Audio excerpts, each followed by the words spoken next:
بسم الله. السلام عليكم ورحمة الله وبركاته. aad baan idin salaamaya walaalaha dhammaantiin isku soo noqod wanaagsan. waxaan ku faraxsanahay inaan hawada ku kulanno mar kale. waanigii hore idinka ballan qaaday inaan programmadayda aan darandoori aan usoo gudbinayo. ma aragtay waxaan rabaa inaan xoogaa ku socdo programmada carruurta iyo qoysaska. bacdeenna programmada xiisaha lahaa ma aragtay aan idin hayay aydun iiga baran insha allahu tacaala. saas ayaan rabaa inaan u wado haddii ilaaha yidhaaho. marka caawa waxaan ka hadlayaa program la yidhaahdo reerba ooyaa ku leh. reerba ooyaa ku leh markaan kelmadda idhaaho kulle waa dareemi karaysaan kelmad wax xambaarsan oo macno xambaarsan oo weliba wax negative xambaarsan inay tahay. qoysku markuu kala tago, labada qof ee isqaba markay kala tagaan maxaa loo baahan yahay? programkaan raba inaan ka hadla caawa waa kaas. runtii saynu ka dharagsannahay kulle waxaa la yidhi ilmaadeer waa in istaqaan. soomaali baynu nahay, waynu isnaqaanaa. waxaa dhacda mararka badan iyo say u badan tahayba mar haddii qoyska uu dumo in dadku ayan isku si wax u arag labada qof ee kala tegay ee awlaadu ay ka dhaxayso. inna boqolkiiba waxaan odhan karayaa 75-80% in sheekadu ay noqoto reerba ooyaa ku leh. dadku isku mid maaha. dad way jiraan wanaagsan oo marka labada qof ay kala tagaan qof walba mas-uuliyaddiisa u guto isaga oo ku jira alla ka cabsi. waana sida wanaagsan ay tahay xaqiiqatan in labada qofi ay sameeyaan wixii ka dhex dhacay way ka dhex dhaceen. calafkii ugu dhammaaday qof walba uu yacni diiradda saaro carruurtaas siduu xilkiisa u gudan lahaa ama koritaankiisa uu gacan uga geysan lahaa. marka waxaa dhacda dadku way kala tegi karaan, calafku ugu dhammaadaa. maxaa loo baahan yahay? dadku hadday kala tagaan labada qofi ay kala socdaan calafkooduna uu dhammaado maxaa loo baahan yahay inay sameeyaan markaas? qodobku waa sidaas. runtii diinteennaana inoo sheegaysa in ma aragtay haddii la kala tago oo dadku ay awlaadi ka dhaxayso in macruufka la wanaajiyo. carruurtaa darteed in ma aragtay labada qofi ay isku dhimriyaan oo carruurtaa si wanaagsan loo wada korsado oo wanaaggii badnaa oo laysla soo maray iyo xaqii laysku lahaa iyo noloshii lasoo wada qaatay yacni inaan la ilaawin oo macruufka la wanaajiyo oo carruurta loo guntado oo carruurta si saaniya loo wada korsado. diinta inoo sheegaysa. marka haddaba waxaa su-aal ah, innagu dad soomaaliyanu nahay, dad muslimana waynu nahay oo weliba 100% dad muslimaynu nahay alxamdulilahi rabbilcaalamiin. markaa su-aasha isweydiinta mudan waxay tahay maadaama dad islaam aynu nahay, diintuna saa ina tiri, maxaa inagu kalifa in sidaas macruufkaa wanaagsan iyo wanaaggaas dadku ay usii wada dhaqmaan? maxaa inoo diiday? taas baa su-aal u baahan mogta ya. waayo su-aal in la isweydiiyo waxun ma ah. maxaa kalifa in sheekadu ay qir iyo qir tagto oo qof walba uu ma aragtay uu wuxuu doonayo uu sameeyo oo carruurtuna ay badi dhexda ka baxdo? carruurteenna maxaa jeelasha ka buuxiyey? maxaa dariiqyada qaar taagay? maxaa ma aragtay dhibaatada intaa la egi ay noogu dhacday oo dhallinyaradeenii ay u baaba'aysaa oo guryihii uga carareen oo meelahaas yacni reerba ooyaa ku leh? sheekadu maxay saabtay? maxaad se u malayn karaysaa inay taasi sababtay? taasi waxaa sababtay qadarta ka sokow carruurtaas oon helin dadaal iyo waalid u dadaala oo isku si wax u arka oo mustaqbalkooda wanaajiya. waalid u dhaxeeyo yacni awlaad u dhaxayso laba waalid oo midna bari wax wado midna bogax wax wado ayaa sababtay in yacni sidaas ay dhallinyaradeenii youthkeenii ay sidaa noqdaan. waa marka runta laysku sheego, runta layskuma nacaa la yidhi. waxa carruurtii neerfiska ka wada dhigay badi nolosha dhallinyaradeenii ka ridayna taasunbaa sababaysa. marka waxaa wanaagsan in caqliga la isticmaalo oo haddii labada qofi ayan isku sii wax u arag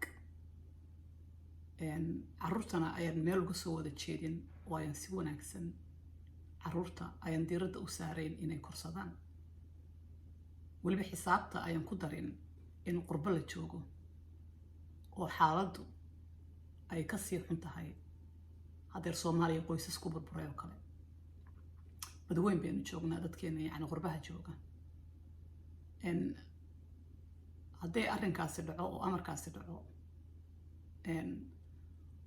qofka carruurtan aad wada dhasheenna uu kula garan waayo wanaagga maxay tahay oo yacni adiga kugu waajibay. runtii waxaa la yidhi walaalkaa hadduu waasho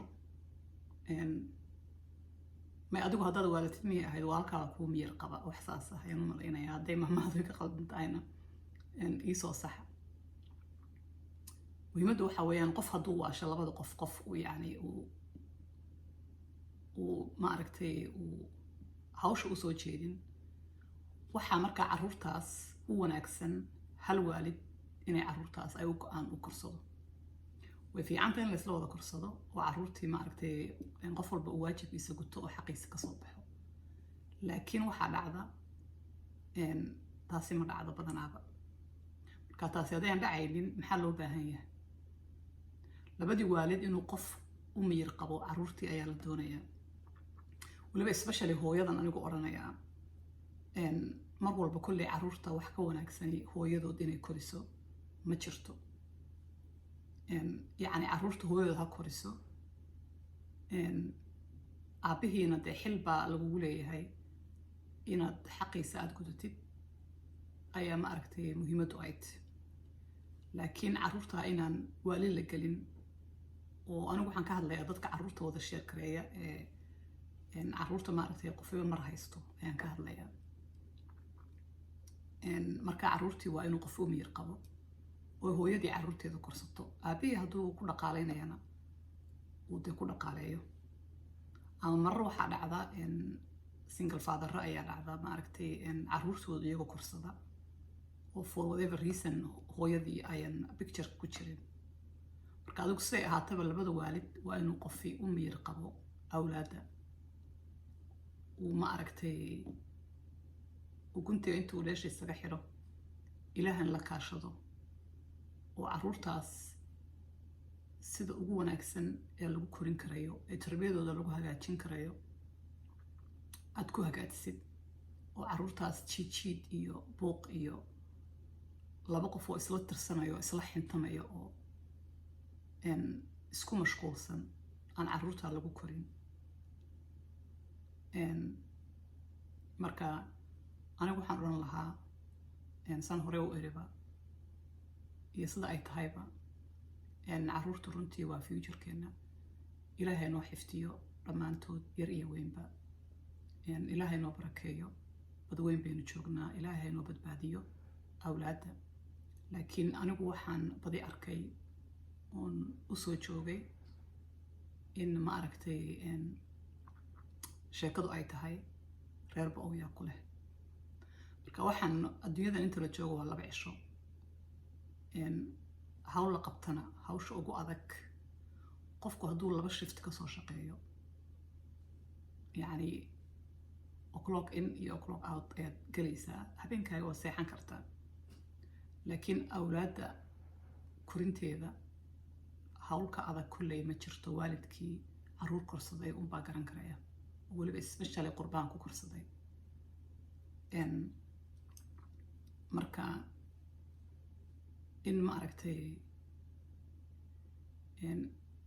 guntiga dhiisha la ysaga xiro oo caruurta la koriyo oo sida ugu wanaagsan loo koriyo ayaa ma aragtay aniga iga tala ah oo laysii jiidan. waayo hadhowta caruurtaas runtii future laga sugayaa, de ilaahay naxariistiisa mooye kulley ma jirayso. aad bay ma aragtay ay waxyeelo ay ugu noqonaysaa caruurtu marka ay laba qof oo qof waliba uu dee maxaa kaa galay uu ku jiro oo kale ay hooyo iyo aabbo u yihiin. at least waxaa la qaatay hal waalid inuu ma aragtay uu wixii uu samayn karay situationka uu ka sameeyo. kulley laba qoys oo isku situation ma jiro, qof walba xaaladiisu kulley waa si. marka ilaahay awlaadda haynoo badbaadiyo insha allahu tacaala. adduunyadan waa laba beri, waa laga tegayaa. qof walba gudkii yaraa ee 2 mitir ahaa ayaa sugaya. xisaab badan ayaa taalla. inaan ma aragtay wax yani maxaa la oranayay, waxaan ka wadaa wax ka adagna ma jirto. kulley su-aala ka adag awlaad adigu ilaahay ka sokow aad adduunkan keentay, su-aashiisu kulley ma yara. marka ilaahayna badbaadiyo. ilaahay qoysaska Soomaaliyeed maaragtay meel kasta ay joogaan, ilaahay maaragtay ha isku xafido. oo ilaahay maaragtay waalidiin badan oo waxaa jira kurbaysan, ilaahay maaragtay kurbada ha ka qaado waalidiinta dhammaan meel kasta oo inuu joognaba. marka insha allahu tacaala waxaan rajaynayaa inaad programkan ka hesheen. sidii caadadu ahayd, hawshiina qabsada, waa taqaanaan hawshiina. ha ilaawina inaad maaragtay aad sii gudbisaan walaaladiina, faamiliyadiina aad la sheer garaysaan, si maaragtay aynu u wada faa'iidno dhammaanteen. insha allahu tacaala intaan ku kulmi doono videogan ka xigi doonana, anigoo nimco ah waxaan idinkaga tegayaa salaanta islaamka oo ah assalaamu calaykum waraxmatullaahi wabarakaatu.